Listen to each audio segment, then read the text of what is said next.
Good evening and welcome to Undaunted, bringing into the news untold stories. I am Star Smart. Let's begin.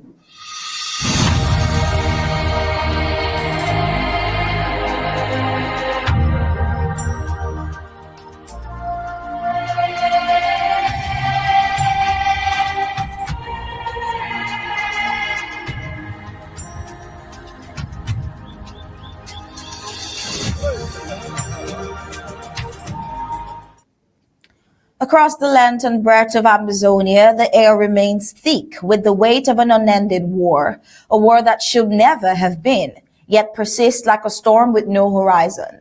8 years on, what began as peaceful calls for justice and reform has hardened into a full-blown confrontation for survival, dignity, and sovereignty. Today, Ambazonia stands at the crossroads of endurance and reckoning. From the battered streets of Bamenda to the quiet resilience in Kumba's corners, the story is the same. Ambazonia caught in the claws of a colonial state that refuses to let go, yet equally refuses to govern with responsibility or empathy.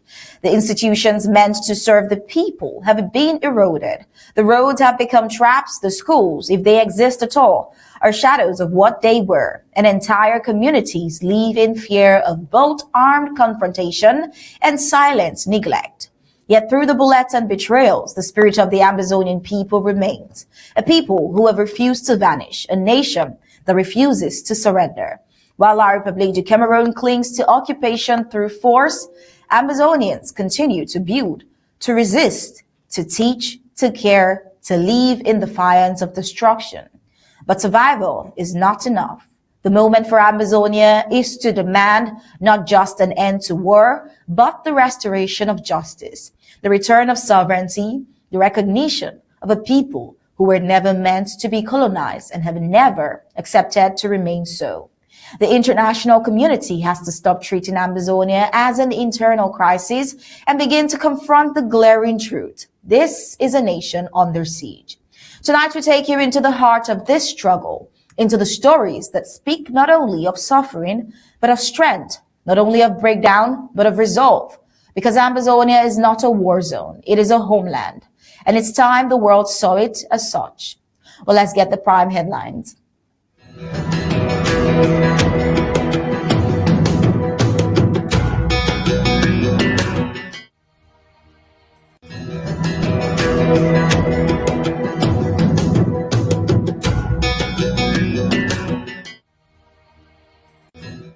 And these are the prime headlines for tonight's Undaunted. The colonial regime's war against Ambazonia as the Ambazonian state army holds the line, triggering panic in La République du Cameroun forces, leading to mass torture of Ambazonian civilians. The war-induced collapse of Ambazonian classrooms and the deafening silence of the international community. Voice of Ambazonia Editorial, with Dr. Mungwa talking about France's interest in support of Biya. And on the news across Africa, nearly 300 civilians killed in new wave of violence in Sudan's North Kordofan. And news across the globe, Republicans reject Democratic push to release Epstein files amid political pressures. Let's get the news in full briefings.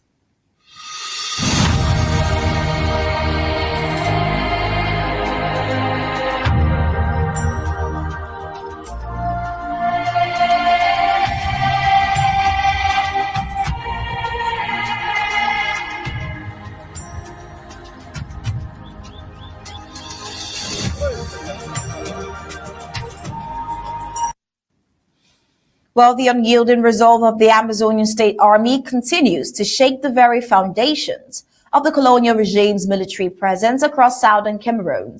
In a clear demonstration of tactical resilience and territorial awareness, the Ambazonian State Army planted multiple improvised explosive devices, the IEDs, along the Muyuka-Muyenge axis, prompting La République du Cameroun soldiers to abandon motorized transport and embark on an exhaustive foot patrol operation from Friday through Sunday, using detection devices and ground patrol strategies. The colonial military sought desperately to defuse the threat posed by the Ambazonian State Army.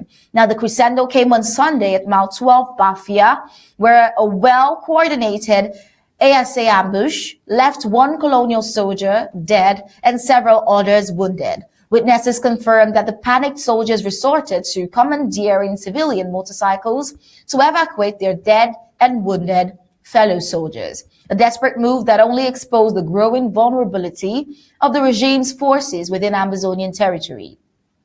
The incident triggered the deployment of no fewer than 7 military vehicles and an ambulance from the Colonial Biya barracks to Bafia, underscoring just how rattled and disorganized the colonial war machine has become in the face of strategic Ambazonian State Army offensives. The message from the Ambazonian ground forces is becoming louder and clearer, that the homeland is not surrendering, not today or ever.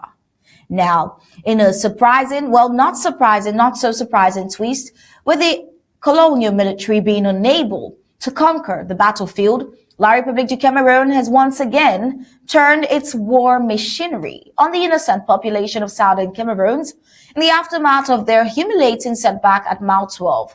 La République soldiers resorted to the only tactics they know when faced with a defiant people: collective punishment.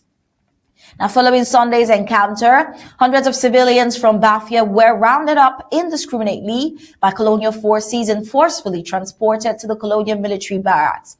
By Monday evening, sources confirmed that scores of these innocent Ambazonian citizens had been subjected to inhumane treatment and physical torture at the hands of the forces of occupation.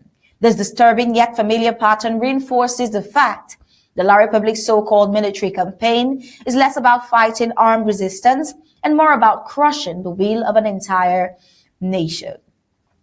Now, torturing civilians because they cannot locate or defeat the Ambazonian State Army is not only barbaric, it is indeed a gross violation of international law and human decency. The regime's paranoia is now fully on display. Haunted by shadows of freedom fighters, the Ambazonian State Army, they cannot trace. Their response is to brutalize the innocent civilians population of Ambazonia, the same civilian population of Ambazonia that they cannot break. The Ambazonian people are choosing to not be silenced. Their courage fuels the resistance. Their pain testifies to the cruelty of colonization, and their spirit remains unbroken. Now, we can only hope that the international community acts fast to end this cycle of barbaric, indiscriminate, and illegal acts such as arbitrary arrest, torture, and outright genocide. Now, good evening, Barrister Mbeseha, and welcome. Pleasure. Now, so we know that this is not a new pattern. You know, when La République cannot seem to get the Ambazonian State Army, they go for innocent civilian populations, more like a revenge or just an angry spree. Now, it is not new with La République, but then for a republic that's been described as a banana one, what we're considering is the fact that reports of mass civilians arrest and torture by state forces in Bafia have been confirmed. Now, what legal violations are we looking at under international humanitarian law? And could the state, La République, be held accountable for these actions, especially given that the confrontation was with the Ambazonian State Army, but civilians who had no part with the IEDs are the ones facing this punishment? In the long run, where do you think the La République administration and its forces would come to face the law? Well,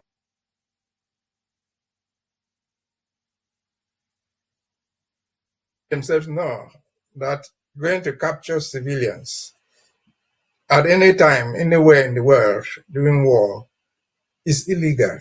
It's a war crime by itself. But what Republic is doing, you have put it there somewhere in your narrative, which was so interesting, which I want to just mention it. He said they are crushing the will of a people. What do they aim to do that? They aim to crush the will of a people. The will of a people is not a gun. The people they caught in Bafia or anywhere else, the ones we call civilians, mothers in Ngokutiya in Dub, and their babies are just the victims. You cannot fight that resistance with a gun.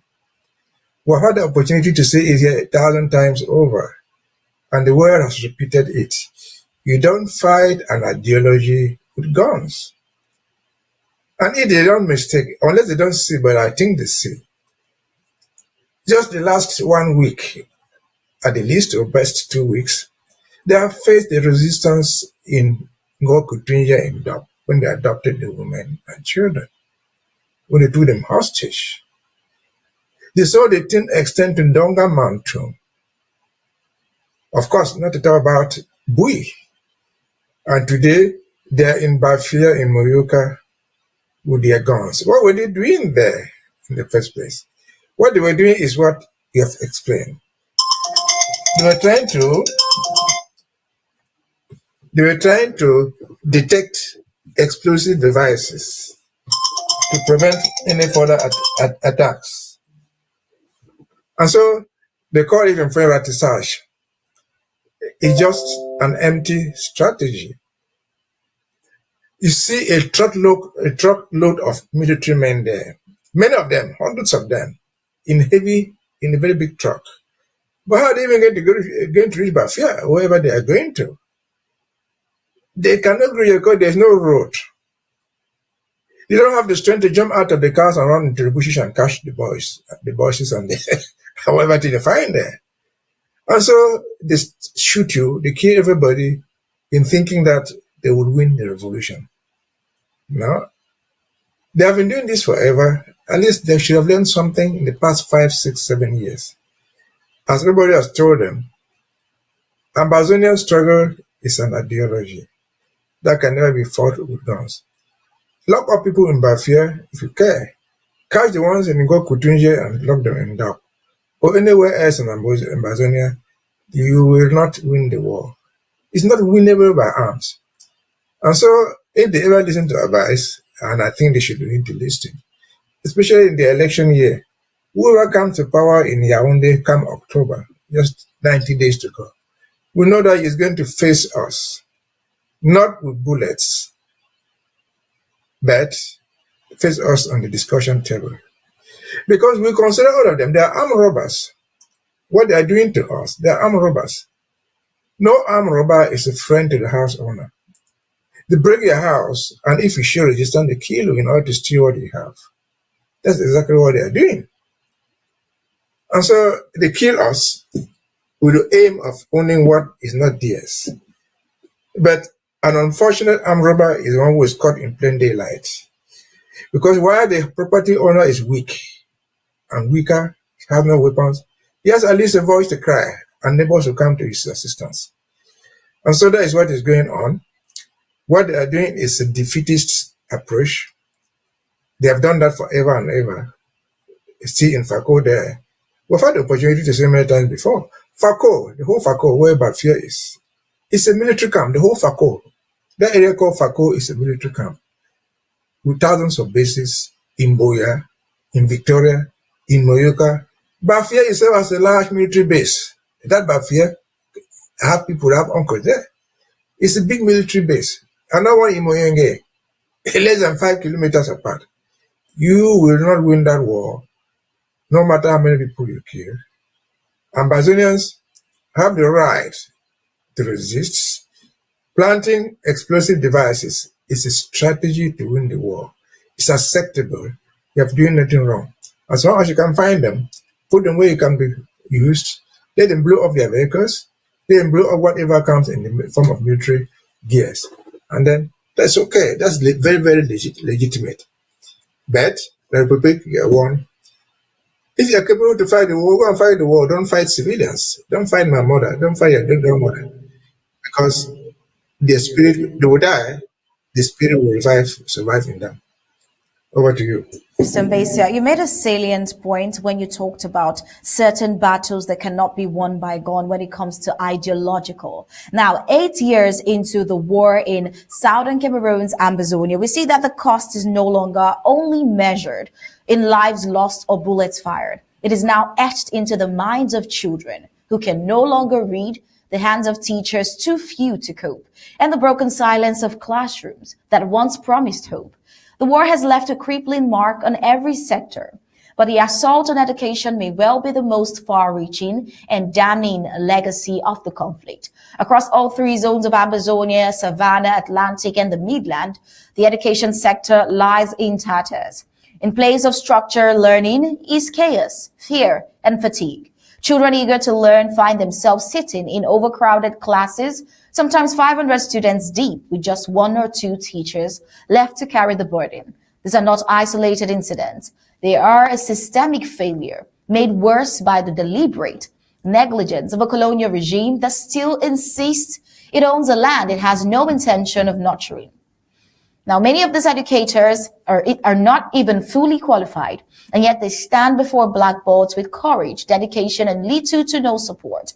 They are expected to meet national education standards under conditions that would collapse any system.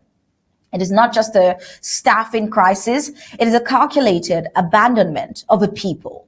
At the heart of this crisis lies a bitter irony. The war began when Ambazonian lawyers and teachers peacefully demanded reforms to protect their educational and legal institutions. The response from Yaoundé was brute force. What followed was not dialogue, but militarization. School buildings were shelled, communities militarized, and access to education transformed into a gamble with death. Today, the very parastatals, councils, and public infrastructures that La République insists it must govern in Ambazonia remain ghost-like and dysfunctional. Roads are unusable, health centers are unstaffed, and schools under-resourced. Yet, the regime refuses to relinquish control, despite doing little to no governing. Now, one must ask, what kind of government fights to hold a land it refuses to build? While humanitarian agencies strive admirably to fill the gaps, distributing learning materials and trying to restore some semblance of structure, their efforts are ultimately no substitute for national responsibility. These organizations were never meant to replace functioning governance. The crisis runs deeper than what charity can fix. This is a war-fueled educational collapse, enabled by systemic neglect and international inaction. The time for indifference has actually passed, yet no one seems to be noticing, especially from the international community. Now, if education is a fundamental right, then what the children of Ambazonia are being subjected to is nothing short of collective punishment. It is a generation being deliberately starved of knowledge, left to fend for themselves in a war that they did not start and a system that no longer sees them. The Amazonian people have demonstrated resilience, building community schools where they can, protecting teachers where possible, and keeping the flame of hope flickering in a hostile storm. But then hope without structure seems not to be enough. The international community has to reckon with its silence. Statements of concern are no longer sufficient. Diplomatic neutrality in the face of verified war crimes and state failures has become complicity. If world powers and institutions truly believe in the right to education and the protection of civilian life, then the war in Ambazonia must be treated with the urgency and intervention that it demands. Until then, the school bells in Ambazonia would not ring to signal learning. It would only ring to remind the world of promises broken and futures deferred. Now, Barca and Bafia, while we know that schools cannot return to normal until the ongoing war is over, given that the collapse of Ambazonia's education sector stems not only from active conflict, but from the colonial government's consistent neglect and failure to provide basic services in a territory it insists on governing. We wonder, could this pattern legally or morally strengthen Ambazonia's case for sovereignty under international law? I think there's something that is so common there which they don't want to see. We agree that the education system has virtually collapsed. For whatever reason, they say, according to Yaoundé, the schools have been closed by Amba fighters. That's okay. According to us, and we think we're right, they close the schools directly or indirectly. That's still fine. But the community out large, the whole world knows that the education system has collapsed. And what does it mean? These children, while the war prolongs, the children who are supposed to have been going to school in whatever grade are not waiting to grow up. Now, more children are being born in the streets, in the forests, everywhere. Women don't postpone delivery waiting for when the war will end. Children are being born. What Yaoundé has refused to understand, and we wish them to understand this, is that the victims of war, the children who are not going to school, are the potential breed of the soldier that will fight them tomorrow. Because our Amba fighters, our ASAs, and whoever is in the rebellion, we don't need PhD holders to be able to fight a guerrilla war. You need a PhD holders to go and sit in academic schools and sit in professional schools in Yaoundé. No, the Ambazonian War of Resistance, which is a guerrilla war, we don't need PhD holders. And this is a better breed for the future of this war. We should go back again to say, you cannot win this war by fighting them. You cannot do it by war. Because way back in the 1960s, when they pulled out Foncha, dismissed him, killed Joa, subsequently dismissed Muna, who had served them, and any other Ambazonian, they thought the game was over. Well, I've said it here many times before.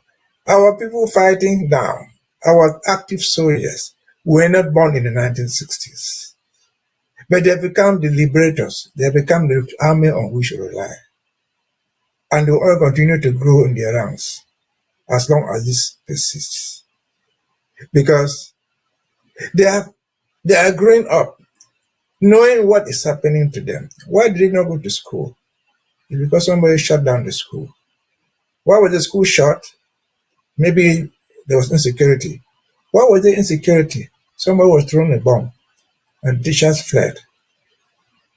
Somebody destroyed the school in an attempt to think that he was catching an Amba fighter. They were delivered in the bushes. Why? Because there was no clinic. Even when there was a small health center there, it was destroyed. Why was it destroyed? It was destroyed because they thought that Amba fighters were hiding in it. And so the cause of the war is not going to go away. The causes of the war is only fuel that would help us engineer the future fighters for the rest of eternity. And so the international community, like it or not, has to take note of what is happening. Because we have said a million times over, what we are going through right now was a product through connivance of the international community, so-called United Nations. The United Nations is still there. The British are still there who invented this independent Ambazonian. They are still there. The French who connived to steal our property, bought us from UK for several million pounds, are still there. And so Mr. Biya is still there. He was there in the 1970s as a prime minister when they kicked out Muna. And he replaced her. He replaced Muna. He was there. And so the story is long. The simple, short story to tell is, as long as children are going to school or are not getting the necessary education, that will take them out of the bushes. That will put them in comfortable offices in Yaoundé and in any other place around the world. They constitute a fighting force that even the United Nations combined with France and any other forces will not defeat them. And so until they realize it, again, what is going on right now is just a reminder to Yaoundé and their supporters, France in particular. Then the next 3 months, you have a government in Yaoundé, as I've just said. That government, let it be the government of Paul Biya or any of his harsh people, whoever that person is. France, you are the orchestrator of all these things. Tell them, advise them, compel them if you can, to go and negotiate peace, to go and negotiate the end of this struggle, to negotiate the end of the occupation. Because we have right to resist. We are under siege. Nobody doubts that. And what do you do when you're under siege? You resist. You try to get yourself free. Somebody places his or her legs on your neck. You lie down and just die in silence? No. You push the person back. If you have the physical force, you throw him down. If it's possible, break his limbs before you run or before you stay. And so that's what it is. Our schools are the symbol of resistance. One. Our schools are the system in general I'm talking about, are the symbol of the oppression. They are the symbol of the torture of what we've gone through. And those scar marks, the wounds will heal, but the scars will remain for the rest of eternity. Over to you. Thank you so much, Barrister Mbeseha, for that wonderful input. Well, we're taking a look now at the editorial. Dr. Martin Mungwa, who is Ambazonian's spokesperson and Secretary of State for Communications and IT, has said in his special editorial, strongly questioning who gave Agbabala the mandate to speak for Ambazonians. He argues that Agbabala represents only himself, not the people or the liberation movement. Despite being Ambazonian by origin, he says Bala's recent position, particularly his promotion of decentralization, stands in direct opposition to the people's demand for total independence. Dr. Martin Mungwa accuses Bala of abandoning the cause, using his platform to pursue personal relevance rather than represent the sacrifices, blood and pain endured by those fighting for freedom. His words, dressed in diplomacy, are seen as tools of compromise that betray the very struggle he once claimed to support. Now, in Dr. Martin Mungwa's view, Agbabala is no longer a voice for Ambazonia. He's merely Ambazonian by origin, and his actions should be remembered as such in the historical record as a betrayal to the actual struggle of Ambazonia. But let's take a listen at the audio from Dr. Martin Mungwa. This is the voice of Ambazonia, broadcasting across the homeland and the diaspora. Today's special editorial from the voice of Ambazonia titled, Who Mandated Agbabala? Fellow Ambazonians, once again, we are forced to ask a question that should not even be necessary in a land crying for justice. Who mandated Agbabala to speak for us? Who sent him to campaign for One Cameroon when the people of Southern Cameroons have made it abundantly clear through their blood, their ballots, their boycotts, and their burial grounds that they want absolute separation?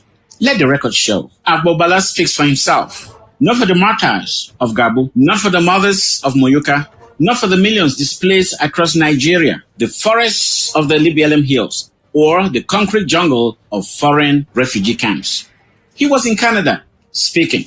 He joined the so-called Grand National Dialogue, smiling. Now he resurfaces again, selling lies of coexistence, dressed up as peace. But Bala knows better. He knows because Cardinal Christian Toomey himself commissioned a poll that found that over 69% of Southern Cameroonians want total independence. Not decentralization, not federation, not more bilingual signboards, but complete and irreversible separation. So we ask again, who cursed this bachelor boy? What drives a man to ignore the graves of his own people just to sit comfortably among those who dug them? Let it be known across the valleys and the mountains. Agbabala has no mandate. He is not the voice of Ambazonia.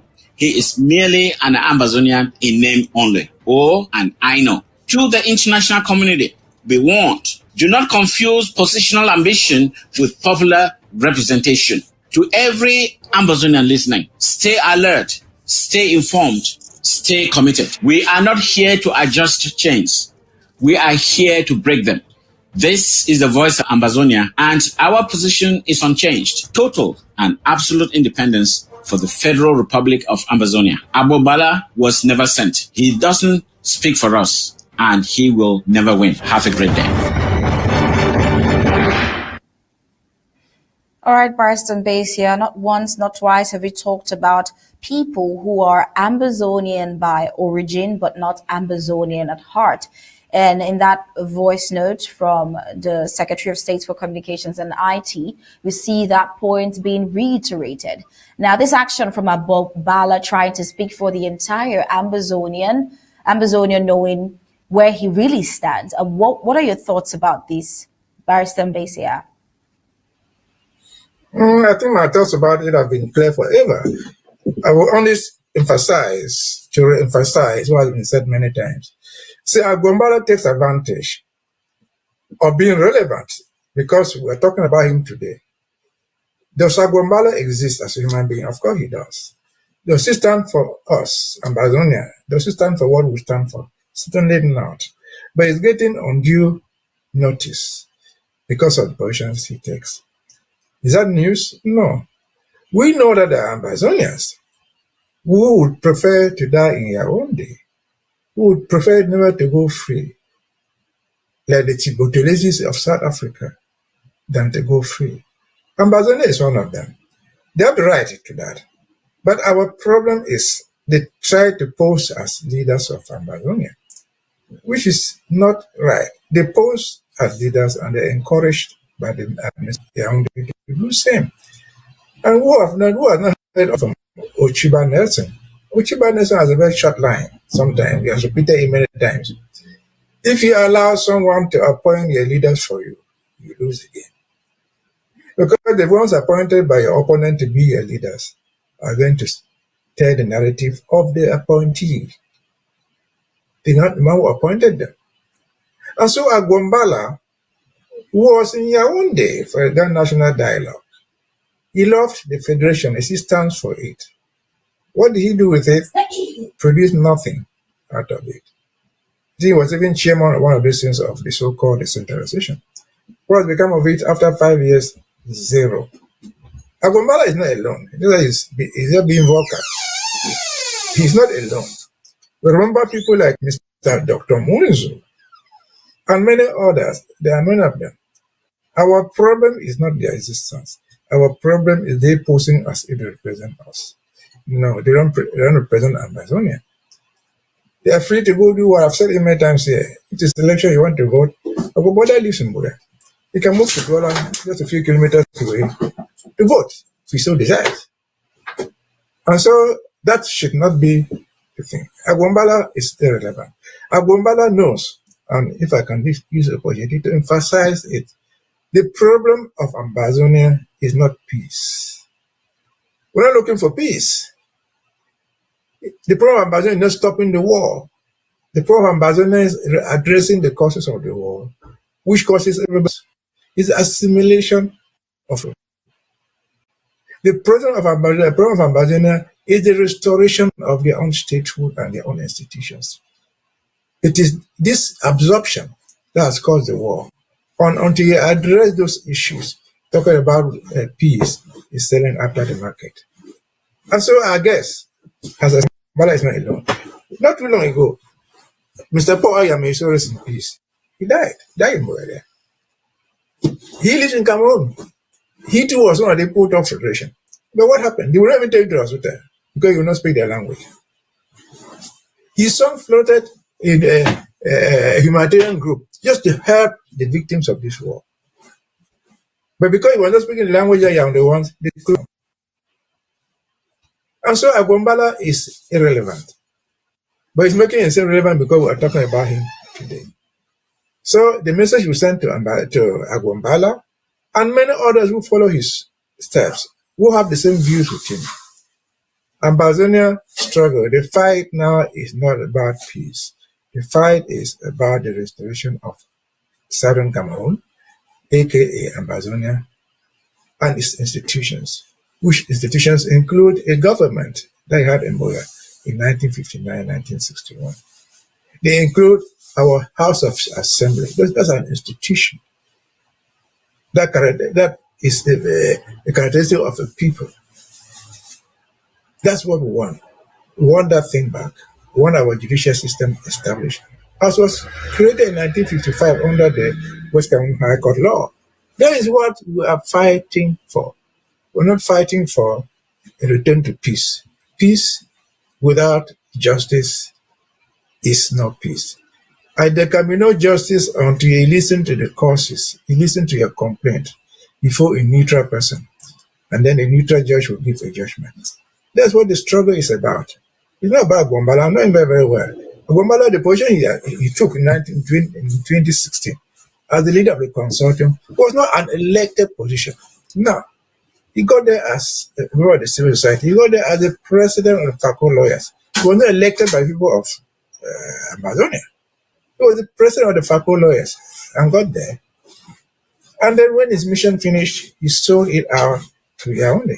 We went about to the colonial government in Biya and has since become their agent. And so we don't lack agents. We don't lack, there are thousands of them in Ambazonia. Some of them even better placed at the presidency, holding ministerial positions. They don't represent us. As Dr. Mungwa just said, what late Christian Tumi said was a reflection of a person in that capacity as a human being, in that person capacity as somebody who represents a Christian institution. That will do nothing, tell nothing but the bare truth. If the Ambazonians want to go away, he said, which is survey showed more than 67% wanted to go away, let them go. They came into the union with their free legs. They came there by themselves, if there was no union at all. Who is a woman who goes to marry a man who will never let her divorce him? The cost of trying to divorce a man, if the man is no longer palatable, is death. Who accept that in the world? No. Even animals choose their own jungles. They carve out their own territories where they rule over. And any intervention from another similar animal, call it lions, elephants, will provoke war until they go back to their own territory. That's what this is all about. Let Mr. Agumbala fit where the fit. Like the federation which I've been here preaching. Let him go and preach the federation in Editorial, in Garoa, somewhere else. We don't need his federation in Kumba, in Biya. Because we already know what the federation brought to us in 1960, 61. And so we're not part of it.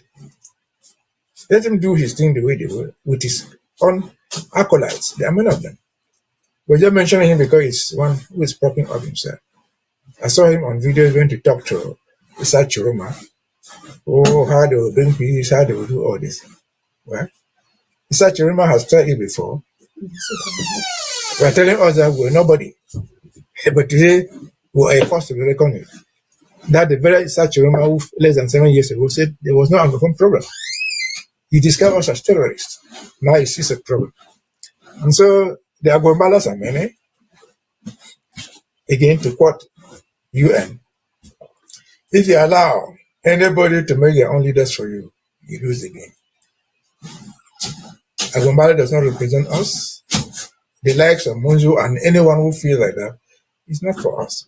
They are free to be there. Over to you. All right, Barrister Mbeseha. Well, in another editorial, Dr. Martin Mungwa specifically said Ambazonians must awaken to the reality, looking at the bigger picture, that France's continued support for Paul Biya is not about stability, but about maintaining control and influence.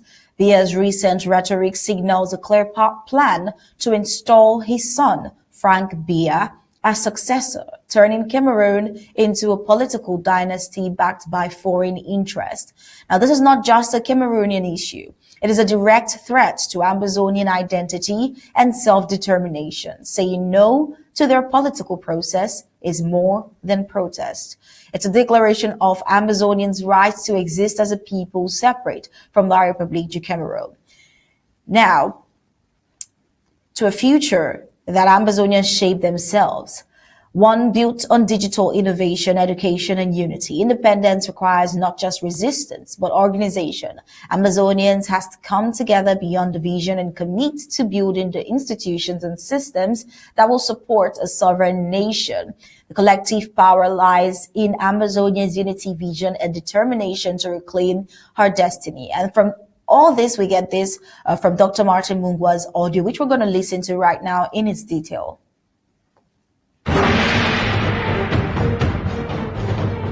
This is the voice of Ambazonia, broadcasting from the heart of the resistance across the homeland and the diaspora. Today's editorial, announced by France, rejected by the people, Biya's candidacy, and the new Ambazonian vision. Fellow Ambazonians, the unimaginable has become routine.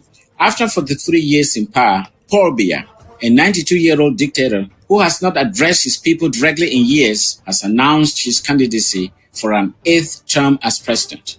But more scandalous than the announcement itself is where and how it was made. Through the French embassy. Let that sink in. A so-called independent republic, La République du Cameroon, has declared its next presidential candidate through the embassy of a foreign power.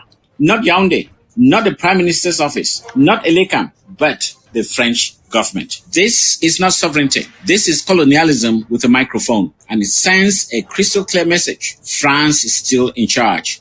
They have chosen Biya once again, not because he is strong or wise, but because he is compliant, incapacitated, and already embalmed in political paralysis.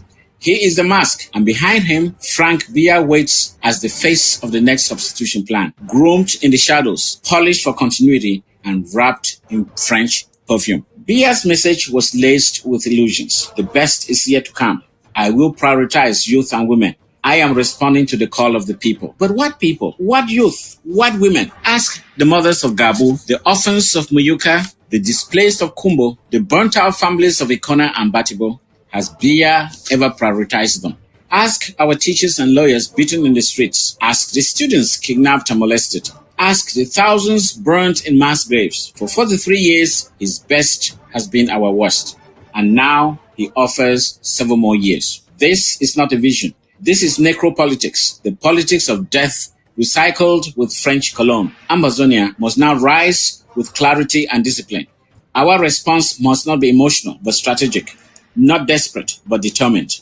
The Ambazonian strategy, a new vision. 1. Full boycott and lockdown in October for a date to be determined. Let no Ambazonian participate in this farce. Let every village shut down, every street go silent. Let us speak with absence. Our no vote is a yes to independence. 2. Community reawakening. This is the hour to re-educate our people, to remind them that we are not Cameroonians, that the battle is not just about Biya, but about Bamenda versus Lyon, Boya versus Paris, Victoria versus Versailles. 3. Grassroots sovereignty. Let our local leaders govern with integrity. Let our humanitarian arms serve our people. Let the ASA protect with dignity, not brutality. Let our revolution be clean, focused, and people first. 4. A vision beyond resistance. Ambazonian must not just say no to Biya. We must say yes to a future.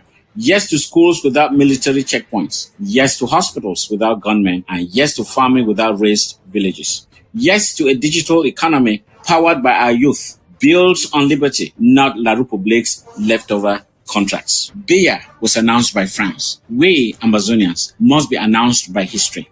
History must record that we stood up, not just with bullets, but with banners of hope. Not just with anger, but with organized love for our land. Let the world know, while France props up a dying regime, Ambazonia is birthing a living nation. While Paul Biya looks backwards, we march forward. He may have the French embassy, but we have the hearts of a people, the clarity of a cause, and the courage to see it through. This has been the voice of Ambazonia. Truth, courage, and freedom. The dawn is breaking.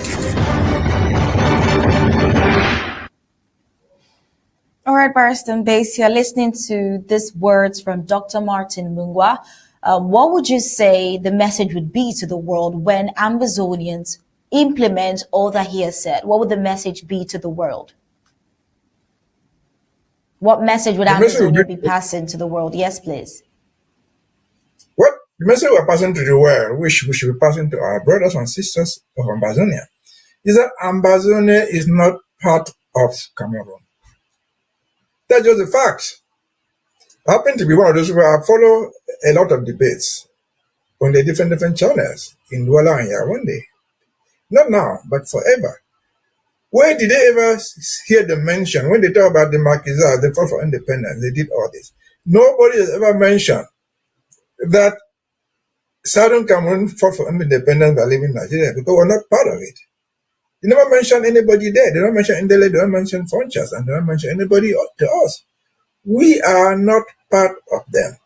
They have shown us that as a fact. And so why are you fighting to belong? The French have what the French Cameroon and other colonies have what they deserve. It is practically clear. They cannot do anything in Yaoundé, politically reasonable, unless they seek the permission of Paris. In addition to all we already know, Paul Biya again declaring himself the best student of Mitterrand, that is a French president. Paul Biya going to France to give account of his Ghana national dialogue to Mitterrand. Paul Biya, the president of Cameroon, receiving instructions that come to and should be released, including Agwambala. That is clear evidence which is irrefutable. Can anybody doubt that? Certainly not. But as far as we are just now, they are in election fury. They are campaigning to replace Paul Biya or for Paul Biya to be elected. But you don't even campaign there unless you go and get the sanction from France. Is this imagination? No.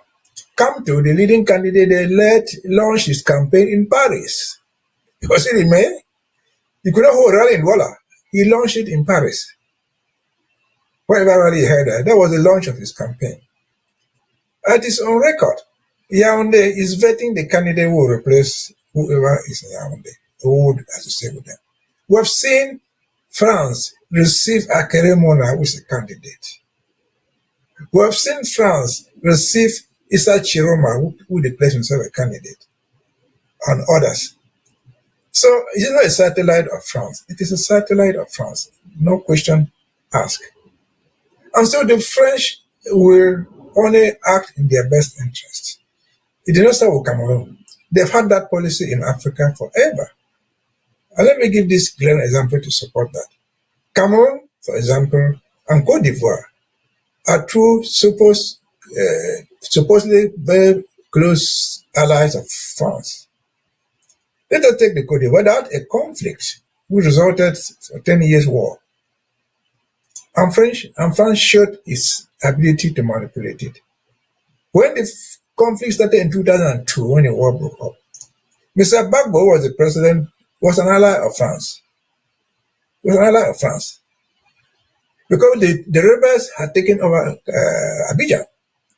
But the French came with their military forces and decided where the line would be. They drove them from Yamoussoukro across to Bouaké and settled the operation there while the war continued.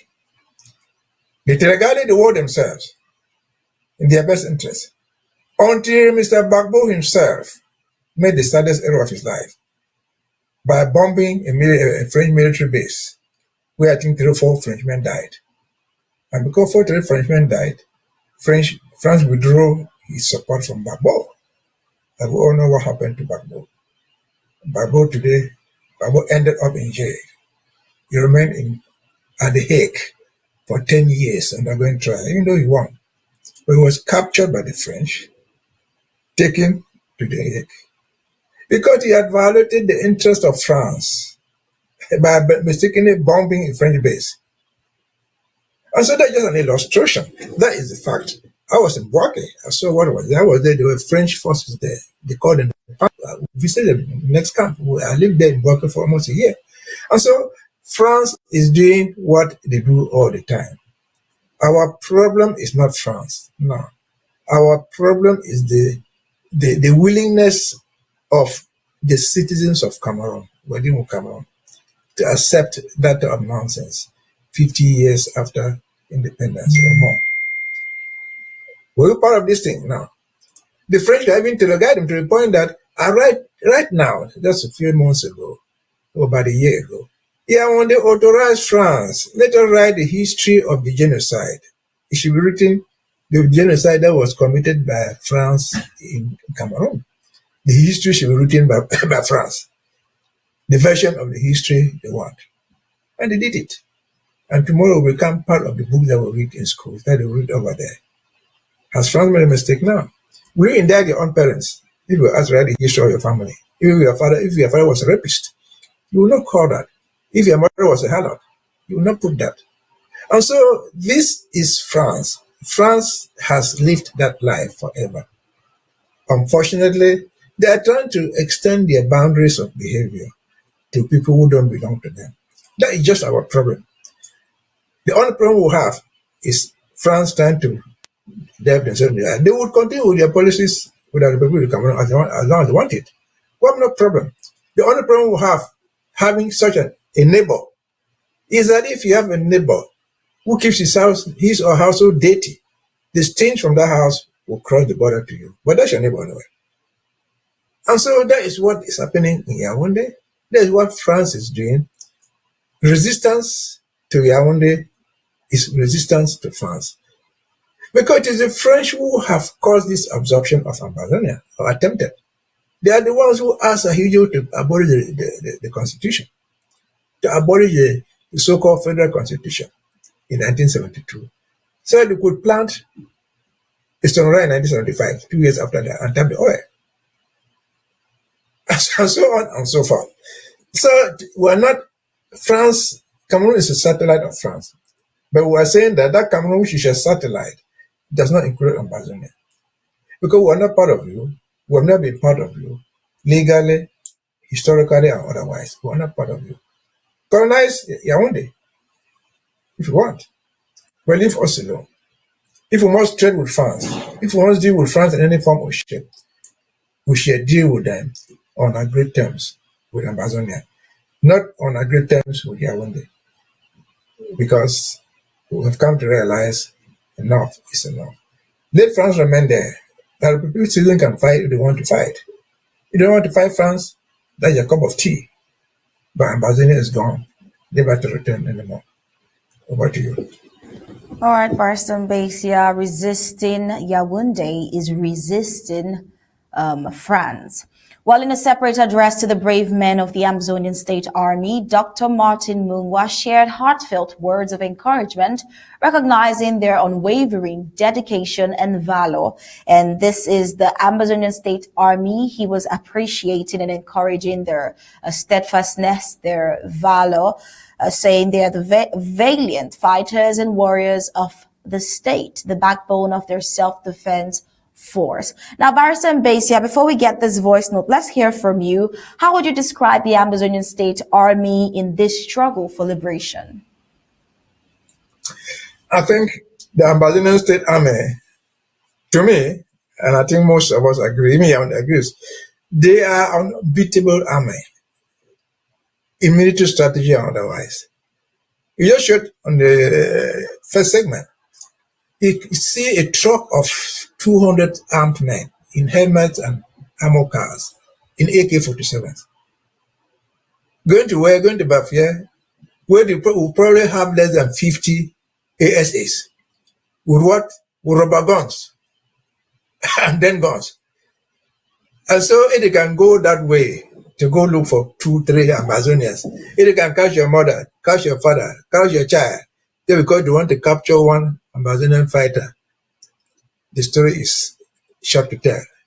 They are a defeated army before a ragtag army gathered from the streets to fight against the occupation. No matter the strength that Yaoundé has, and I've said this before, just a reminder, Mr. Weber had told them, 2019, when this war starts, a combination of all the army of Cameroon plus that one of France, you will not be able to defeat Ambazonia. And so, in summary, that ASA is not going to be defeated. They're undefeatable. They might lose 1, 2, 3 people. But the loss of a single soldier, of 10 soldiers, is not the end of war. It's not a defeat of the army. And so that's what it is. We are their march and we are above them. That's just a fact. Which is what they are doing. You find them going around catching women, catching babies, because they cannot catch me, they cannot catch you. They cannot catch the real people who are doing them harm. They think that my noise, if they see me, they will kill me. Because they think that my talking alone is able to kill them. That's shit. Over to you.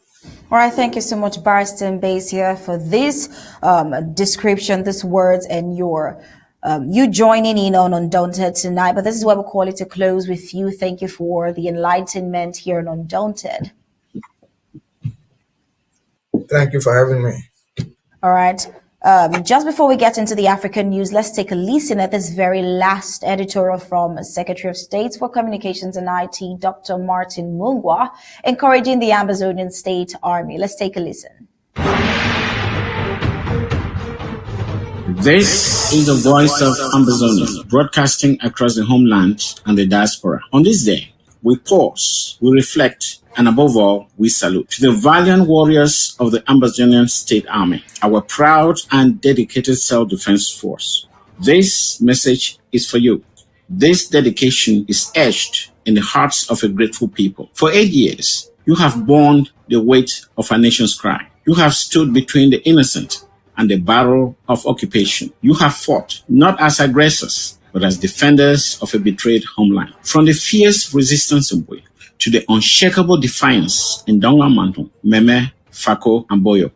From the lockdown lines in Bamenda to the shadow patrols in Dian, Manyo, and Gogitunja, you are the wall that holds, the fire that burns, the voice that speaks without words.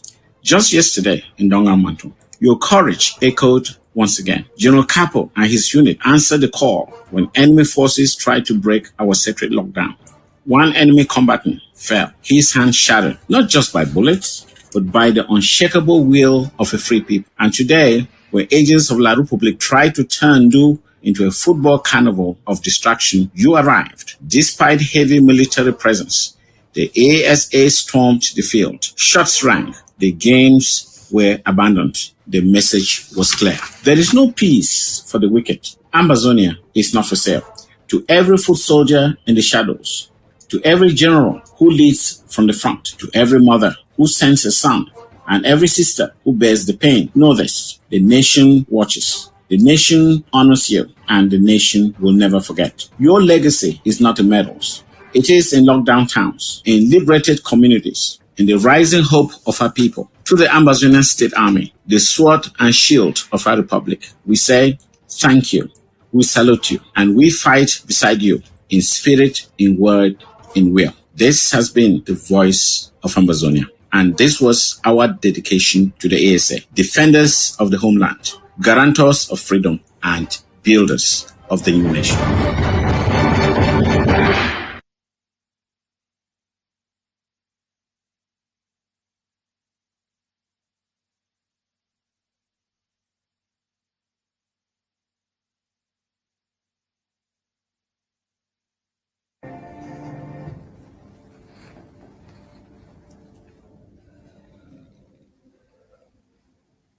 A devastating surge of violence has erupted in Sudan's North Kordofan state, with local human rights group reporting that nearly 300 civilians have been killed in a series of coordinated attacks carried out by the paramilitary Rapid Support Forces, the RSF. The assaults, which began over the weekend, targeted multiple villages surrounding the city of Bara, currently under RSF control. According to the emergency lawyers, a prominent Sudanese human rights watchdog, the most brutal of the attacks occurred in the village of Shag al-Num, where more than 200 civilians were reportedly massacred. Victims were either shot at close range or burned alive as RSF fighters allegedly set fire to homes and shelters. Witnesses described scenes of widespread destruction, with entire families wiped out and villages left in ashes. In addition to the killings in Al-Nom, 38 more civilians were reported killed in a wave of looting raids across nearby settlements. Eyewitnesses claimed that the RSF seized livestock, food supplies, and personal belongings before torching homes. Dozens of residents remain missing, raising fears that the death toll could rise even further in the coming days. Well, on Sunday, the violence spread to the village of Hilat Hamid, where RSF fighters allegedly carried out another massacre. At least 46 people, including women, some of them pregnant, and children, were killed in what local activists described as a deliberate and targeted assault on unarmed civilians. The RSF, Rapid Support Force, a powerful paramilitary force accused of war crimes and ethnic cleansing in Darfur, has yet to respond to the allegations. The group has been engaged in a brutal civil war with the Sudanese Armed Forces, the SAF, since April 2023, plunging the country into a humanitarian catastrophe. Well, a spokesperson for the emergency lawyers said, "This is a massacre of unthinkable scale. These are war crimes. The international community must act now. Civilians are being slaughtered with impunity." North Kordofan, once a relatively stable region, has seen increasing violence in recent months as the RSF pushes to expand its control. The United Nations has condemned previous RSF operations, but has struggled to gain access to affected areas due to the ongoing conflict and lack of humanitarian corridors. The escalating violence underscores the broader crisis engulfing Sudan, where more than 14 million people have been displaced and over 7 million are on the brink of famine, according to the latest UN estimates. Calls for an immediate ceasefire and international intervention have grown louder, but so far, diplomatic efforts have failed to secure lasting peace. With the death toll in North Kordofan rising, activists warn that time is running out to prevent further atrocities. Well, this is a developing story and we'll be sure to bring you up to speed on it. And now, news across the globe.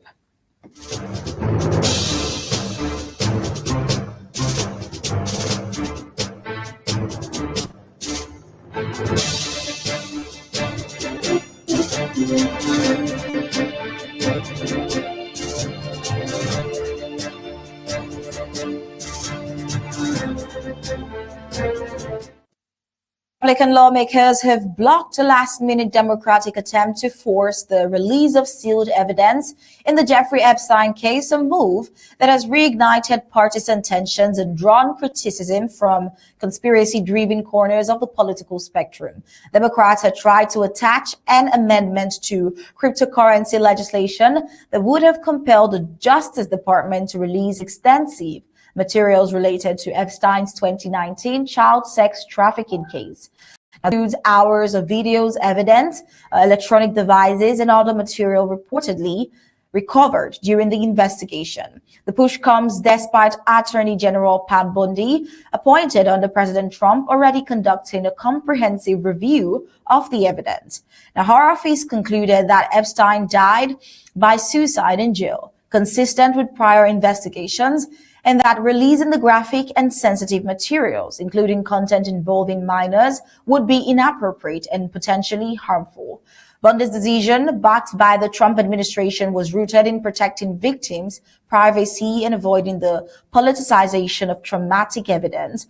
However, fringe elements within the MAGA movement, fueled by online speculation and conspiracy theories, reacted with discontent, mistakenly assuming the documents would expose a broader elite network.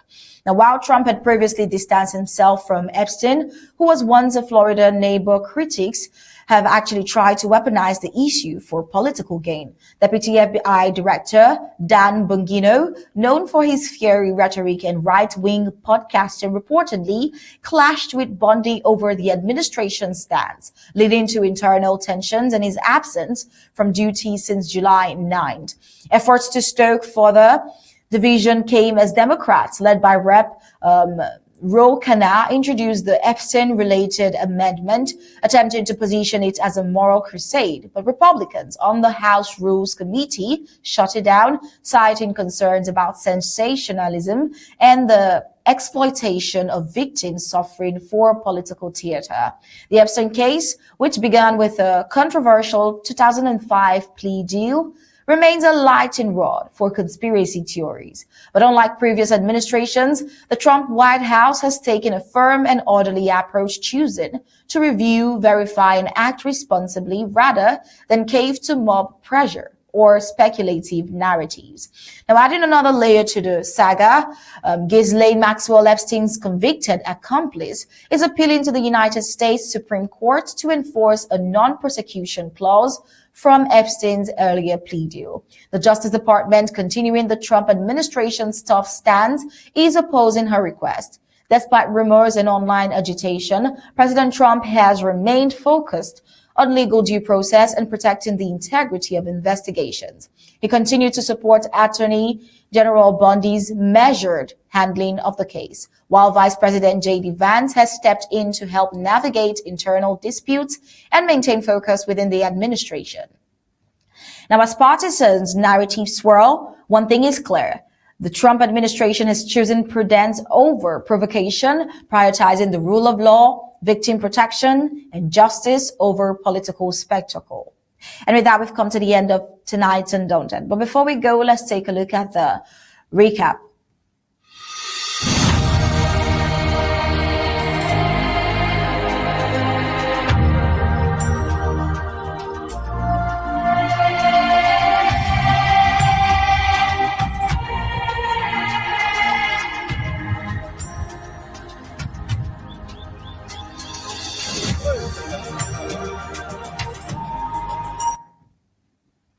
On Undaunted tonight, we brought to you the colonial regime's war against Ambazonia as the Ambazonian state army holds the line, triggering panic in La Republic forces, which led to mass torture of civilians. We also brought to you the war-induced collapse of Ambazonian classrooms and the deafening silence of the international community. Voice of Ambazonian Editorial, Dr. Martin Mungwa, talking about France's interest in support of Biya, as well as an encouraging message to the Ambazonian state army. And across Africa, nearly 300 civilians killed. A new wave of violence in Sudan's North Kordofan was what we brought to you. And in news around the globe, we saw Republicans rejecting the Democratic push to release Epstein files amid political pressure. And that was it for tonight's Undaunted, bringing into the news untold stories. On behalf of the entire Undaunted, we say thank you for tuning in. We'll leave you with ABC Amba TV images. Good night and God bless you.